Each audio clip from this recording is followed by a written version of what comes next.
Здравствуйте, давайте посмотрим вопрос. Позвонит ли, напишет ли вам загаданный человек, загаданный мужчина? Позвонит ли, напишет ли, может быть, еще каким-то образом проявится?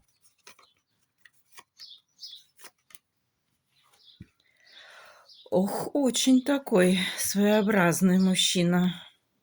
Очень долго взвешивает, очень долго так раскачивается, чертовски неромантичный.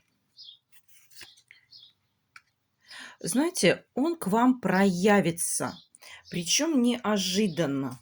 Он как-то неожиданно войдет в вашу жизнь. Причем, знаете, он как-то ждет к себе проявления, вот едва заметного знака в свой адрес. То есть что-то как-то напишите. Может быть, какой-то статус для вас обоих понятный, может быть, какой-то где-то смайлик. Но вот как-то вам нужно проявиться, и тогда он объявится, проявится, позвонит и напишет.